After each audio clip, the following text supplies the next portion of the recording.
It was all over the papers, though no one really knew how the events unfolded. On the surface, it looked like the perfect Thanksgiving. The turkey was cooked to golden perfection. Steam still rose from the freshly baked dinner rolls, and the house was filled with the scent of cinnamon and melted butter from the pumpkin pie and candied yams.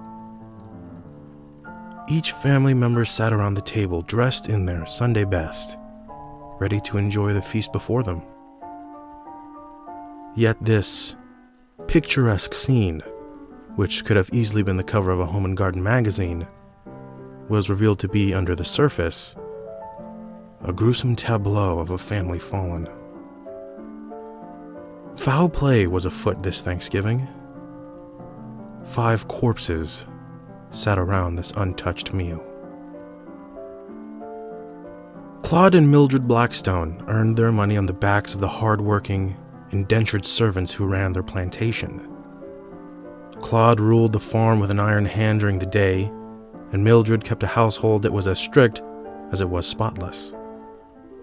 The 2 ice-cold children, which consisted of bratty Cynthia and Toby, who earned a reputation for frequenting the servants' quarters at odd hours of the night, had just reached young adulthood. The children occupied themselves, as did the rest of the Blackstone household. Uncle Percival, Claude's youngest brother, was generally considered to be a good man as the priest of the local parish of Farrenville, but was not without his secrets. Claude had recently taken ill with tuberculosis, and it was clear he was not long for this world. This had left Toby and Cynthia with conundrum. They were the next of kin, and the fortune that they would stand to inherit was substantial. By the laws of the township, it was known that the entire fortune would go to Toby, being the firstborn son. This, of course, did not sit well with Cynthia, and she soon began plotting to remove Toby from the picture. However, despite Toby's apparent thickness, he was wise to his sister's plans and developed his own. Cynthia's vanity would be her downfall. A simple tampering with her cosmetics would be the end for her, but not before Cynthia's knowledge of her brother's sweet tooth would have him find an added ingredient in his beloved saltwater taffy. Both Blackstone children died silently in their sleep. Percival had always been jealous of Claude's success and affluence, but most of all, his wife. He had been in love with Mildred since they were children, but it was Claude who had won her heart, and they married young. Yet the passion had faded from their marriage many years ago, and now Percival found himself making more and more house calls to the Blackstone home. He and Mildred met in the woods to confront their secret love for each other, but religion and family obligation kept them from fully reconciling their passion, even despite Mildred's discovery of Claude's liaisons with the servants. Percival would listen patiently as Mildred confessed her hate for her husband daily. Though he knew that Mildred was a woman scorned, she would never abandon her family.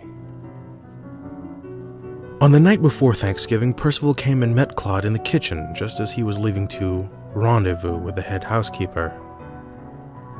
Claude's breath was stinking of whiskey, and Percival's patience was at an end. The hatred these two had for one another in this moment climaxed from a low simmer to a rolling boil, and neither could suppress it any longer. Claude swung at his brother and missed. Percival, reaching for the only thing he could find handy, drove his crucifix directly through his brother's heart. In horror of what he had done, Percival left the kitchen that Thanksgiving Eve and ran to the parish to pray. When Mildred came down for her nightly cup of tea and saw her husband dead on the floor, she quickly called for her children. When they didn't answer, she ran up to their room only to discover each child dead in their beds. Mildred screamed and wailed, crumbling to the floor in despair. However, moments later, as though nothing had happened, she rose, wiped her tears, and calmly dragged the bodies of her children one by one downstairs to the dining room. She then gathered her husband's body from the kitchen.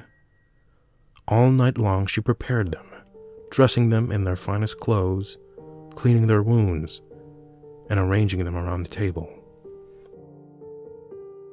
Percival spent the night praying in the church, and that next morning came to the house ready to confront his sins and beg for Mildred's forgiveness. As he reached the house, he called out for Mildred. He heard her familiar, elegant voice echo dining from the dining hall. "In here." Percival entered. The table was set for all of them. The lifeless bodies sat around the Thanksgiving feast. A bottle rested between 2 glasses of wine. Percival's shock and confusion left him speechless. All thoughts of his own confession to Mildred had left his mind. As he stammered to ask Mildred for an explanation, she smiled sweetly and handed him a glass of wine. "Drink," she said, "and we can be a family again." Percival drank the wine as he was told. The poison worked quickly.